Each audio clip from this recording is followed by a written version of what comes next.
vous êtes très hostile à ce projet de loi sur la Corse. Pourquoi ? D'abord parce que je pense qu'on ne modifie pas la Constitution comme ça, de façon impromptue et précipitée. On la change avec la main tremblante.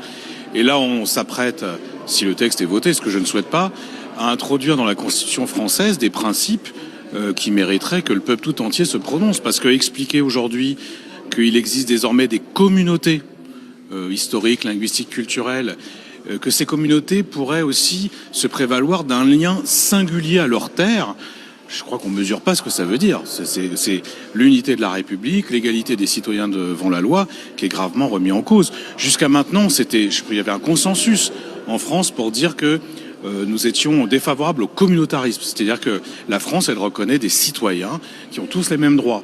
Là, on est en train d'ouvrir une boîte de Pandore dont on ne connaît pas les conséquences. Enfin, parce qu'on parle des Corses aujourd'hui qui prétendent avoir une spécificité, ce que je ne nie pas. Mais demain, que dira-t-on aux Savoyards, aux Basques, aux Bretons, je sais pas moi, aux Picards, qui eux aussi argueront de leur rapport spécifique à la terre. Et puis, qu'est-ce que ça veut dire ? Ça veut dire que il y a des citoyens qui ont un lien spécifique à une terre plus que d'autres, et donc qui devraient se prévaloir d'autres droits. Moi, je pense que c'est vraiment très dangereux. C'est dangereux d'un point de vue des principes. Et puis, je ne vois pas en quoi ce texte, cette modification constitutionnelle, réglerait les problèmes auxquels les Corses sont confrontés. Mais donc, il faut rien changer ? Faut rien changer dans la Constitution, ça c'est sûr. Je ne vois pas pourquoi on ajouterait un titre spécifique sur la Corse, et puis ce que je vous disais, et puis demain sur le Pays Basque, ou après-demain sur la Bretagne. En revanche, une discussion avec les élus corses, qui maintenant ont une collectivité unique, sur comment l'État français peut mieux aider, oui, pourquoi pas. Mais ça ne veut pas dire, parce que c'est concrètement ce qu'on s'apprête à faire, donner un pouvoir normatif différent, distinct, aux élus d'une collectivité. J'étais assez sensible à l'appel des constitutionnalistes français réputés hier qui disaient on a un risque en plus d'une anarchie juridique. C'est-à-dire qu'à un moment, une confrontation entre les lois votées ici à l'Assemblée nationale et une application normative distincte au niveau de la Corse. Donc non, moi je trouve qu'il n'y a aucune garantie, il n'y a que des risques.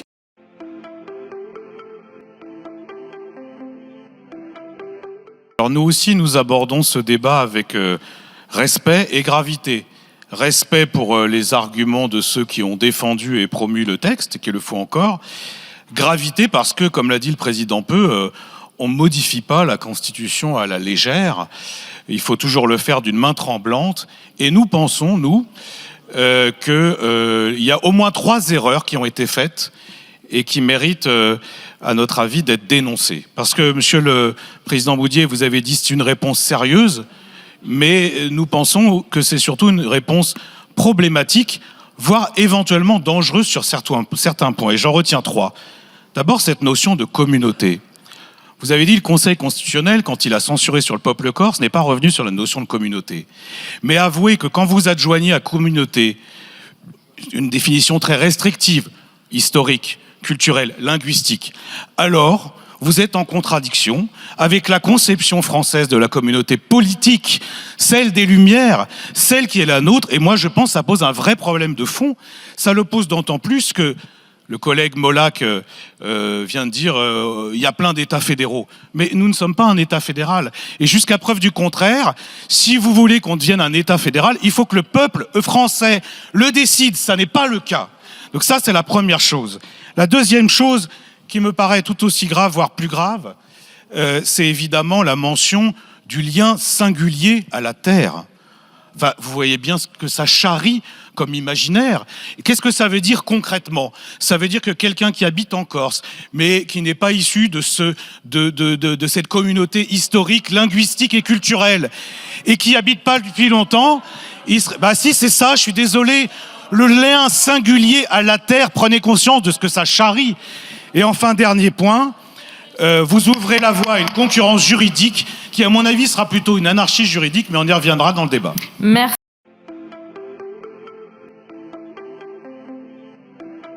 Première chose, parce que je viens de revoir le texte du Conseil d'État sur la question de la communauté. Je le cite quand même parce qu'à un moment, il faut qu'on discute en connaissance de cause. Ça ne peut trouver à s'insérer dans les grands principes universalistes qui fondent la République, tout particulièrement le principe d'égalité de tous les citoyens devant la loi, comme l'indivisibilité de la République, l'unicité du peuple français ou la définition de la souveraineté que donne son article 3. Ça, c'est le Conseil d'État qui dit on vous recommande pas de garder l'expression communauté. C'est pas moi qui l'ai inventé, c'est le Conseil d'État lui-même. Ensuite, je reviens sur cette question de lien singulier avec la terre.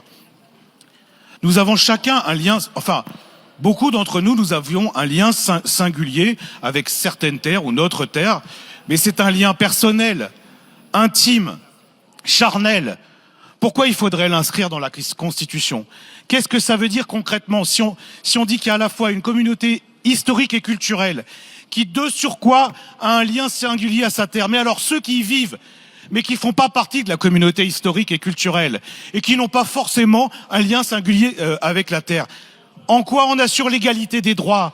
C'est quoi la conséquence juridique de ça? Enfin, chers collègues, franchement, inscrire dans la Constitution le lien singulier avec la terre, je crois que vous ne prenez pas conscience des conséquences que ça aura dans l'avenir si par hasard un autre pouvoir, d'autres gens qui ont d'autres idées que vous, arrivaient au pouvoir. Enfin, franchement, je pense que ça, c'est une limite et c'est la raison pour laquelle je trouve que, bien sûr, il faut une réponse aux questions rencontrées par les Corses.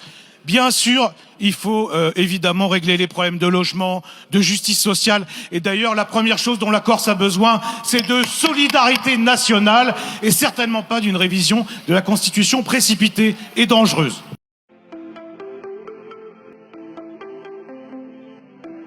Monsieur Marcangeli m'invite à méditer. Monsieur Coquerel dit qu'il faut que je fasse confiance au débat. Et quant à Madame Gatel, elle m'invite à ne pas avoir peur. Mais je fais confiance en débat, je suis prêt à méditer et j'ai pas peur. Le problème, c'est quoi? Vous me dites, il y a un processus de Beauvau qui dure depuis 2 ans. Très bien, je respecte. Le gouvernement a travaillé avec les élus corses. Je n'ignore pas que les Corses votent en majorité pour les autonomistes. Très bien. Mais il se trouve que je ne suis ni dans le gouvernement, ni un élu corse. Je suis un parlementaire parmi plein d'autres. On me demande mon avis sur un texte. Je suis en droit, sans avoir peur, tout en faisant confiance au débat, de dire ce que j'ai envie de dire. Et en l'occurrence, ce que j'ai envie de dire, c'est que je ne pense pas qu'on réglera le problème en passant par une révision constitutionnelle qui comporte autant de risques et de dangers. Et souffrez que je pense ça. Et ça n'est pas une conception étriquée ou monolithique. Moi, j'ai l'impression, au contraire, que c'est la conception généreuse de la France révolutionnaire et républicaine qui a toujours mis en avant l'unité du peuple et l'égalité des citoyens devant la loi.